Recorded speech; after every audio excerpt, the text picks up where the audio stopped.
मशहूर अभिनेत्री रवीना टंडन हमारे साथ इस मसले पर बात करने के लिए जुड़ गई हैं। रवीना, कोलकाता से लेकर बदलापुर तक डॉक्टर्स, बच्चियों के शोषण, बलात्कार के मामले सामने आ रहे हैं। लगता है हो क्या गया है, हमारे समाज में क्या हो रहा है? जी, जहाँ तक कि देखा जाए तो कुछ ऐसे लगता है वाक़ई जो कलयुग की हैवानियत की बात होती थी, आजकल तो ऐसे ही लगता है क्योंकि चलो इंसान से इंसान तक आजकल तो जानवरों को भी नहीं छोड़ रहे हैं। तो मुझे तो ये बिल्कुल समझ में ही नहीं आ रहा है कि क्या हो गया है, किस किस तरीके की डिग्रेडेशन हो गई है एक ह्यूमैनिटी की।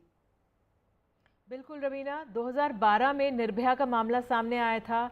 एक कानून भी बना था, कहा गया था बड़ा सख्त कानून है, लोगों में डर आएगा, लेकिन शायद लगता है डर भी नहीं है कानून का।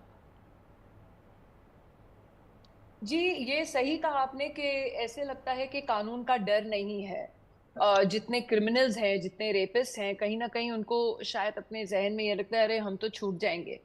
एंड वर्स्ट इज़ कि अगर मोस्टली ये जो मर्डर में हो जाता है कि विटनेस को नहीं छोड़ना चाहिए, नहीं तो हम ट्रबल में आ जाएँगे। That is again the worst thing. मतलब एक क्राइम से दूसरा और भी भयानक क्राइम कमिट कर लेते हैं। तो कहीं न कहीं आई फ़ील के जो हमारी कोर्ट्स हैं, जो हमारे लॉ गिवर्स हैं, जो हमारे अथॉरिटेटिव फिगर्स हैं, कहीं न कहीं उनको अब ठान लेनी चाहिए कि लिटरली इनफ इज़ इनफ।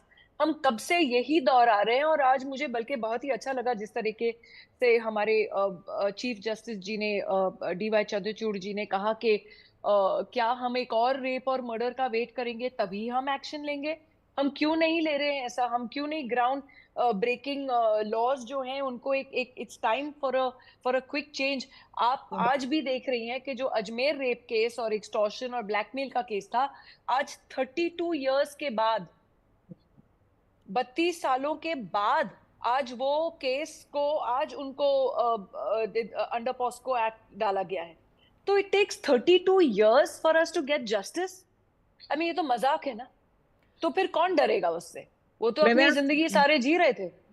बिल्कुल, जैसे रवीना आपने कहा कि जो हमारे समाज के सशक्त लोग हैं, उनको ठान लेना चाहिए कि ये मसला बहुत महत्वपूर्ण है, उस पे लगातार बोलना चाहिए। आपने हमारे चीफ जस्टिस की बात की, सुप्रीम कोर्ट ने मामले में स्वतः संज्ञान लिया और जिस तरह से ये मामला बढ़ा है, आपको बता दूं, आज हम एक रिपोर्ट दिखाएंगे। मध्य प्रदेश में जो महिला आयोग है 2018 से, वहाँ पे वो है ही नहीं, एक तरह से है ही नहीं कोई हेड। वहाँ पे 50,000 मामले लंबित पड़े हैं, किसी को कोई फिक्र ही नहीं है वहाँ पर मध्य प्रदेश में क्या हो रहा है। तो ये बदलाव कैसे आएगा? जो इच्छा शक्ति है हमारे समाज के प्रबल लोगों में, कैसे आए? हम यहाँ पर ये मसले उठा सकते हैं, लेकिन जिनकी लोग सुनते हैं उनको इस मामले को उठाना पड़ेगा। देखिए, जहाँ तक कि मैं समझती हूँ, आज तक जो हम सुनते आ रहे हैं, कहीं न कहीं जहाँ रेप होता है, तो कहीं न कहीं जो विक्टिम शेमिंग होती है, चाहे वो हमारी फीमेल पॉलिटिशियंस हों या हमारे मेल पॉलिटिशियंस हों या हमारे अधिकारी हों या हमारे नेता हों, जो भी हों, कहीं न कहीं वो बोलते हैं, "अरे 9 बजे रात को।" मुझे आज भी याद है, मैं बहुत छोटी थी और बेंगलुरु के पार्क में, आई थिंक कुबोन पार्क में एक रेप हुआ था। तो प्रश्न उस समय के होम मिनिस्टर जी ने ये पूछा था कर्नाटका के, कि वो महिला रात को 9 बजे टेनिस खेलने क्यों गई? आज कोलकाता में सुन रहे हैं कि जो फीमेल डॉक्टर्स हैं और जो जितने कर्मचारी हैं, उनको बोला गया है महिलाओं को कि आप अब सिर्फ 12 घंटे काम कर सकती हैं। तो ये हर बार औरतों के ऊपर क्यों आ जाता है कि आप जीन्स, आप ऐसी कपड़े मत पहनिए। तो क्या वो 6 महीने की बच्ची जो रेप हो जाती है, उसने क्या प्रोवोकेटिव कपड़े पहने थे? तो ये बातें तो मुझे समझ में नहीं आती। तो जब तक ये माइंडसेट नहीं चेंज होता है, तब तक ये लोग तो ऐसे ही फॉलो करते जाएँगे। अवेयरनेस कैसे बढ़ेगी? आप जागरूकता लोगों में कैसे लाओगे? अगर आप ही ऐसे बातें करोगे और आप ही अगर विक्टिम को ब्लेम करोगे, आप ही औरतों को रोकोगे, आप ही औरतों को बड़े-बड़े चादरों में लपेट के रखोगे, तो फिर माइंडसेट चेंज होगा कैसे? बिल्कुल, ये यही सबसे महत्वपूर्ण है, माइंडसेट कैसे बदलेगा। शायद हमारे समाज में जो हम कहते हैं अपने बेटियों को कहते हैं कि आप कपड़े ना पहने, हमें अपने बेटों को सिखाना है। हमें अपने दादा दादी नाना नानी को जो बेटों की तरफ ज़्यादा तवज्जो देते हैं उनको समझाना है कि आप भी अब एक परिवार में जो पितृसत्तात्मक सोच है उसमें एक बदलाव की ज़रूरत है। तो शायद हमें समाज को ही एक बार फिर से सोचना होगा और ये बदलाव लाना होगा। देखिए, एक तो जो हमारे हिंदुस्तान में अमेलगमेशन ऑफ कल्चर्स हैं, काफी कल्चर्स में पेट्रियार्किज्म बहुत ही स्ट्रांग है। जो वो व्यू पॉइंट को चेंज करना, उनके रिलीजियस बिलीफ्स को चेंज करना, फलाना डिमका, तो क्या होता है जब वो ज्यादा फैलने लगता है तो वो जो नॉर्मल जैसे एजुकेटेड लिटरेट लोग हैं, जो प्रोग्रेसिव औरतों के बारे में बात करते हैं कि औरतों का कोई लिमिट नहीं है, वो आज कुछ भी कर सकती हैं, उनके ऊपर भी वो प्रभाव पड़ता है।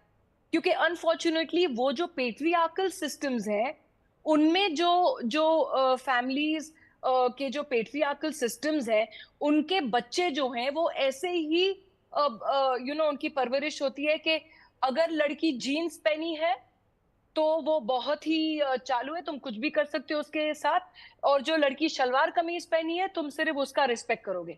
तो ये जो एक माइंडसेट है, आप सही कह रही है, जो हमारी औरतें भी हैं उनको भी ये माइंडसेट चेंज करके अपने बेटों को सिखाना पड़ेगा कि जो तुम्हारे क्लासमेट है, जो तुम्हारी साथ में जो कर्मचारी है, जो तुम्हारी कोलीग है, जो तुम्हारे साथ काम करती है, जो जो तुम्हारे साथ सड़क पे या तुम्हारे बगल में बस में या ट्रेन में बैठी है, वो भी किसी की बेटी है, किसी की बहन है, उसकी सुरक्षा भी करना तुम्हारा भी एक फर्ज बनता है।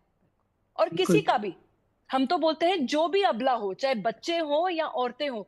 और अब जहां जहां देखेंगी दुनिया में, जहां वॉर है, जहां लड़ाई है, जहां दंगे फसाते, पहले औरतें सफर करती हैं और बच्चे।